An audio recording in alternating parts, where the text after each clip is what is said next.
Oke guys, saat ini gue udah ada di dalam mobil Aerio keluaran tahun 2005 facelift nih sama owner sebelah gue. Nah, akhirnya gue punya kesempatan nih buat naikin mobil ini. Kayak gimana rasanya, kita coba ya. Pakai seat belt dulu guys, as always. For your safety ya kan. Kita masukin gear. Oke, langsung masuk nih, langsung engage. Nah, sambil mundur ya guys ya. Ini spion kirinya enak, spion kanannya enak, bodinya karena mobilnya apa namanya tidak terlalu besar, compact lah ya bisa dibilang, jadinya gampang gitu. Spion tengahnya juga gede. Ini masih standar mas spionnya? Apa standar masih standar? Standarnya gede loh ini. Oke, yoi men. Hop, masukin gede, lepas gas, iya langsung laju. Oke. Agak-agak hujan nih guys, jadi kita slow-slow aja ya. So, impresi gue pertama kali nyalain mobil ini dan pasang AC-nya, AC-nya cepet dingin man. Asli, cepet dingin AC-nya ini. Tapi katanya Mas Agung AC-nya sedang tidak begitu sehat. Tapi nggak begitu sehat aja dingin. Gimana sehat? Gimana sehat? Saya beku. Ini dia, coba gue injek. Oke sih, kalau masih santai ya.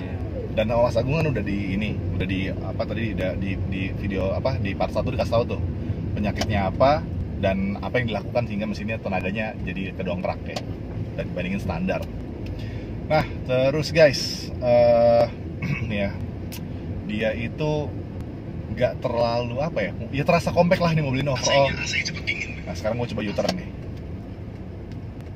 Ini juaranya nih, U-turn dulu. paling suka.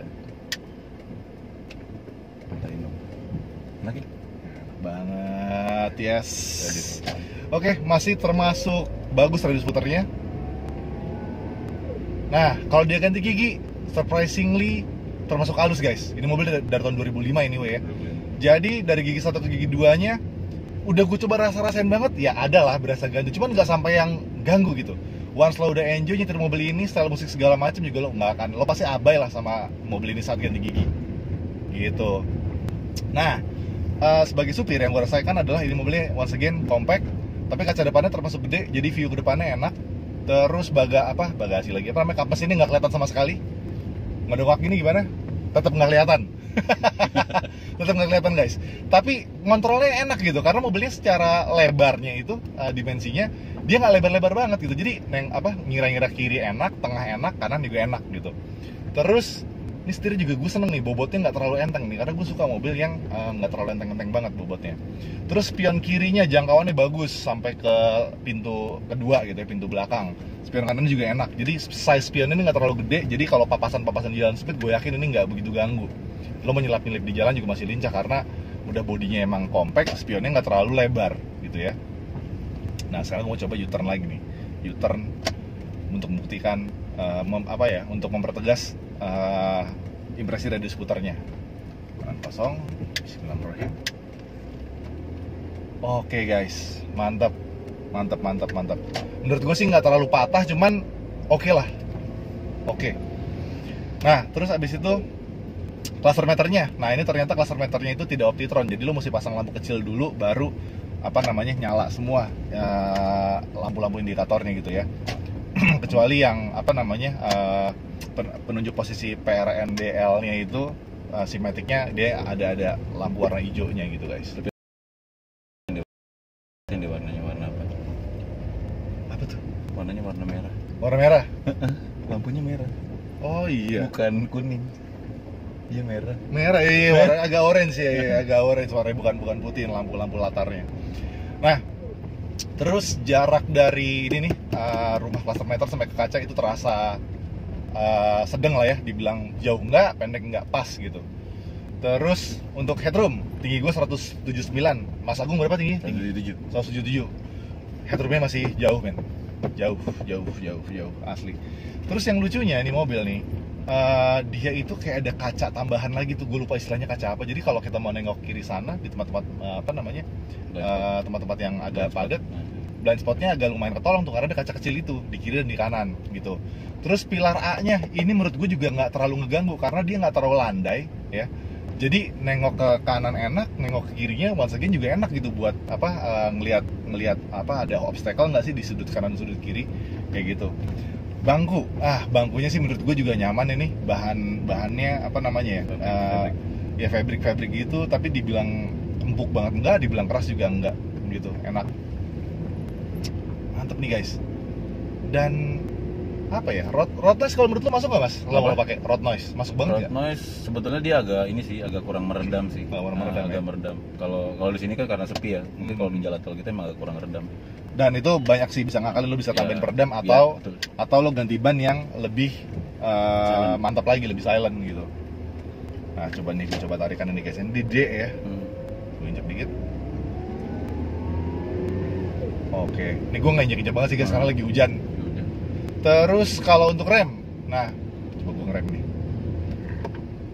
Ya enak sih menurut gue, cuman memang dia agak dalam sih, baru terasa ngisi. Jadi space dari apa namanya saat kaki kita nginjek pedalnya sampai dapetin feel ngeremnya itu agak dalam. Tapi balik lagi, itu faktor pembiasaan.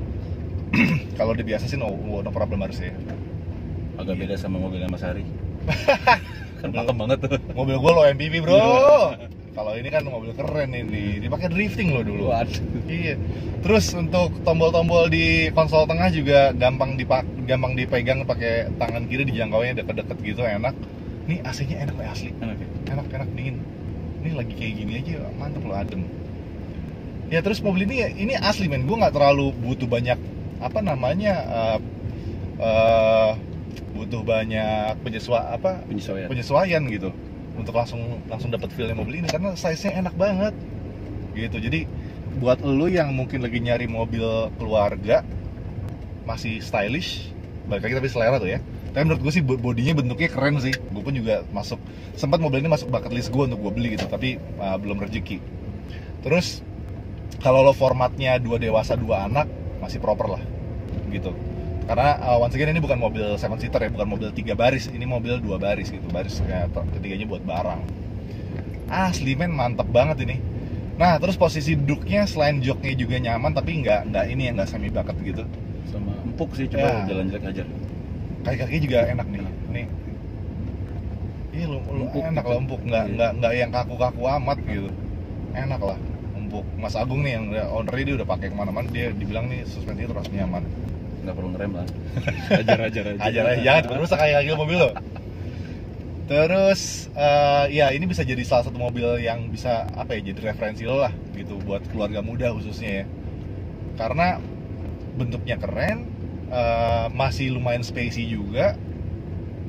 Dia nggak terlalu besar dimensinya, masih bisa masuk gang-gang kecil nih, kayaknya enak deh. Terus apa namanya, tapi masih tetap akomodatif gitu. Ruang penyimpanannya masih ada di dalam. Terus di bagasinya tadi di video pertama ya, part 1 udah gue kasih lihat ya, keajaiban mobil ini untuk masalah penyimpanan gila sih gitu. Jadi desainnya tuh apa ya, compact tapi cukup akomodatif lah gitu. Cuman ya maklumin aja ya, tahun-tahun 2000-an gitu mobil belum akomodatif amat gitu. Misalnya kayak di daun pintunya tuh belum ada tempat minum kayak gitu-gitu. Terus baru ada di konsol tengah sih tempat taruh tempat minum, bisa sih kayaknya ya. Tapi seenggaknya untuk tahun 2005 guys, come on, itu udah termasuk oke sih ini mobil. Sama ini apa namanya, gue sedikit keinget mas, kalau gue naik mobil ini tuh ya, secara keseluruhan di bagian depan sama bagian dashboard dan feeling gue duduk, itu gue berasa kayak naik XX4. Iya banget. Kayak naik XX4 guys. Lo tau kan mobil Suzuki SX4 ini mirip-mirip nih. Dibandingin sama R3 emang SS4 sih. Nah, ini lebih ke SX4. Cuman SX4 kan lebih tebel-tebel gitu rasanya ya, dan lebih agak tinggi. Kalau ini lebih agak nyantai sih.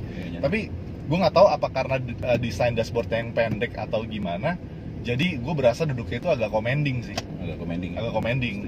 Cuman gue nggak tahu ya, ini feeling gue doang. Tapi mas aku juga bilang hal yang sama. Tapi dashboardnya emang nggak tinggi guys. Beda kalau sama Swift itu beda banget. Nah, jadi karena dashboardnya itu nggak tinggi, itulah hal yang menurut gue menolong untuk ngira-ngira bagian depan, karena kapas ini nggak kelihatan. Gitu guys. Coba gue becek lagi dikit. Oke deh. Ajar aja. Wush, jangan. Nah, Empuk dia. enak nih guys, tuh buat ngilangin lubang tuh. Set.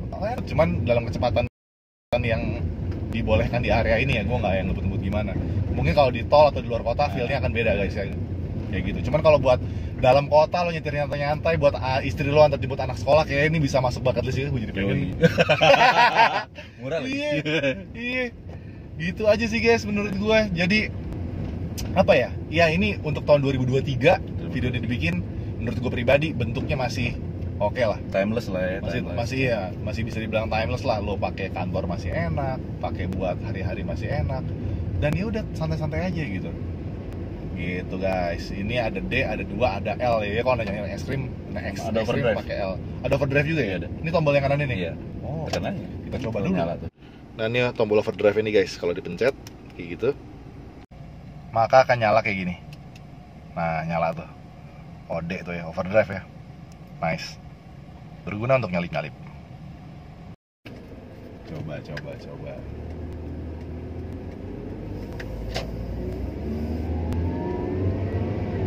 Oh, ada napas panjang-panjang ya? Panjang. Overdrive coba. Bukan bawahnya. Oh bawahnya. Oh salah guys, salah pencet guys. Dulu ada orang. Tekan aja. Oh belum ngerasa nih karena gue jalannya kurang ini.